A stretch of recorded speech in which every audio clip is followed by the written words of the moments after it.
દેશની શું સ્થિતિ છે, લોકશાહી કઈ તરફ જઈ રહી છે, મને જવાબ જોઈએ છે. તમને લઈ કેમ ગયા હતા? કોઈ નહીં, હું ટેરેસ ઉપર મારી ફરજ બજાવી રહી હતી, હું રિપોર્ટિંગ કરી રહી હતી. મારા બંને મોબાઈલ લઈ અને બે મહિલા, પહેલા તો પોલીસ સર હતા, પછી બંને મહિલાએ મને હાથ અડાડી અને નીચે લઈ આવ્યા. આ એમનો હક નથી, આ કાયદાનું ઉલ્લંઘન છે. જે લોકો મને જોઈ રહ્યા છે એમને એવું હતું કે એક દીકરી છે તો ડરી જશે. નહીં, હું પેલા પ્રેસમાં છું, હું એક ન્યૂઝ એન્કર છું, હું મારી ફરજ ઉપર છું. તમે મને એ રીતે ન ડરાવી શકો. મારું પ્રેસ કાર્ડ બધા જ જોઈ શકો છો. BS9 માં છું અને આ રીતે જો પ્રેસ વાળા સાથે આ રીતના થતું હોય તો આમ આદમી સામાન્ય જનતા સાથે તો શું થતું હશે તમે વિચાર કરો. મેં દ્રશ્યો જોયા છે જે રીતે ટેરેસ ઉપર ચડી લોકોના ઘરમાં ખુશી લોકોને મારવામાં આવ્યા છે, તમે જોઈ શકો છો. એ નિર્દોષ લોકોને પણ ઘરમાં બેસીને પકડીને મારવામાં આવ્યા છે, એ વિશે તમે શું કહેશો?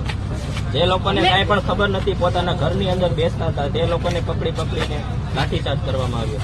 તંત્ર એટલું બેદરકાર છે સામાન્ય જનતાનો કે માણસાઈ નથી. હું એમ કહું, ટૂંકમાં માણસાઈ જ નથી. મારી પાસે શબ્દો નથી. આ ઘટના આજે જે હળદર ગામમાં જે ઘટના બની છે એને વિસ્તારથી જણાવવા માટે મારી પાસે શબ્દ નથી. જો મેં તમને કીધું ને, એક મીડિયા, એક પત્રકારની જો આ રીતે સ્થિતિ થઈ શકે તો તંત્ર શું ન કરી શકે.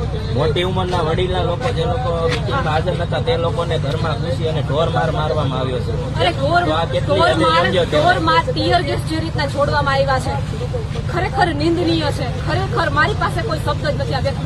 મારા બંને મોબાઈલ જપ્ત કરી લેવામાં આવ્યા છે. પહેલા તો હું એ તંત્રને એ પૂછવા માંગુ છું કે તમે એક પત્રકારની અટકાયત કઈ રીતે કરી શકો? ક્યાં કાયદા હેઠળ તમને આપવામાં આવ્યું છે?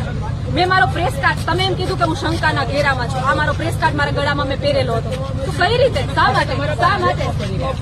કોઈ આરોપ નહીં. હું ટેરેસ ઉપર રિપોર્ટિંગ કરી રહી હતી તો મને બંને હાથ પકડી અને મને નીચે લઈ આવવામાં આવ્યું.